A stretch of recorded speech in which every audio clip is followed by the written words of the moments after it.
Chris McCormack, it's great to have you back in the Ironman circus. Last year we were discussing your goal heading for London. It's been an exciting year, I think, for you. So how do you feel coming back into Ironman triathlon?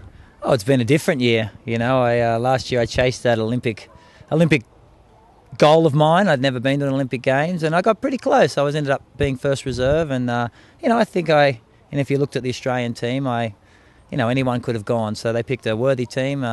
We don't have the depth that we used to back in the 90s, but the guys did well, and I enjoyed that whole process and getting to race guys like Alistair Brownlee and Javier Gomez, athletes that I probably would never race had I stayed in Ironman racing. Was a pleasure to see how far ITU racing had come. But I think when you do ITU racing, and you're a guy of my age, almost 40, and when I left that style of racing, I was the number one guy in the world. And you go back, you realise your athletic mortality to some degree, because I just couldn't keep up with these guys. And I started to think, well, if I can continue to play Ironman, I should play, because there's going to come a time where I can't keep up here either. So I think the ITU was a good taste of reality for me as an athlete. And coming back here to Ironman, I know I can be very, very competitive. Last time I came here, I won, and I'm still the same athlete, probably a faster athlete. So it's great to be back.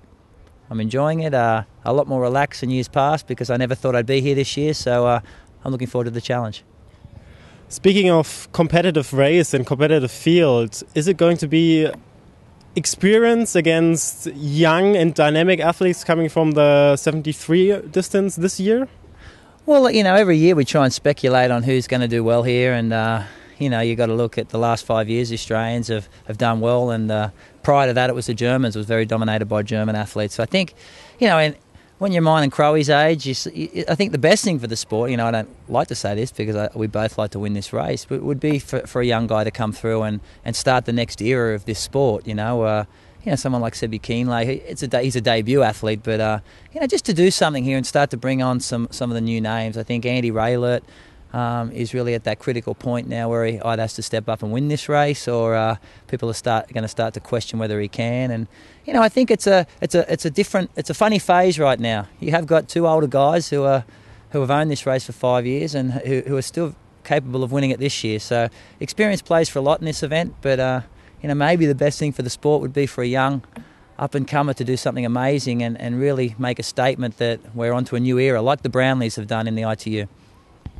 Well, it could also be an Australian doing that step up, and in Pete Jacobs, who was second last year, he could just step up also. And so, do you think it's going to be the Australians against the German crowd with some other top athletes from other nations in the pack?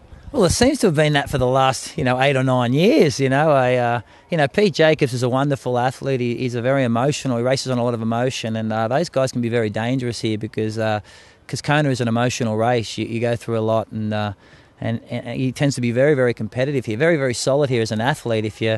Because of that, and I think the Germans, just as a nation, it really suits the style of athlete and style of person that races this event, and that's why they've been so competitive here. And Crowe and I are just old guys who have been doing this sport a long time, and we've ironed out our weaknesses. And when you get into your late 30s, you get pretty tough as men, and toughness stands for a lot here in Kona. So who knows? I think the Belgians could be very good this year. Marino's had a much smarter year than in years past. His race in Frankfurt, he's the only man to destroy Sebi Keenlay on a bike this year, which says a lot for where he's at.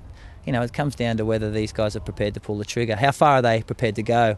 And a lot of people bank a third or fourth place here as a great result. And for the guys who are here to win, that's good, because you've got to be prepared to take a chance. And when you take a chance in Kona, you can come away with glory, or you can be walking to the finish line.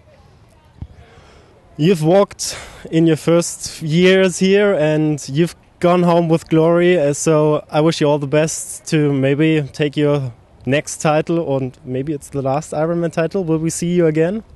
I've got 3 kids now, and it's very, very difficult preparing for an event like this. This is, Ironman Hawaii is in your blood, and I said after 2010, I'm content. I don't need to come back here, but there's something about this race, you just keep coming back because it's a beautiful, beautiful event. And, for an athlete like me who's tasted every emotion here, you leave a part of your character on this course, and this place will always be very, very special. Whether I come back again as a pro, who knows? I won't say those sort of things, but I'll definitely come back here again in my lifetime and race. And I love this event. I love the people who do triathlon, and it's a wonderful sport, and I'm very, very happy with what Hawaii has given me as an athlete. It's really made me the man I am today.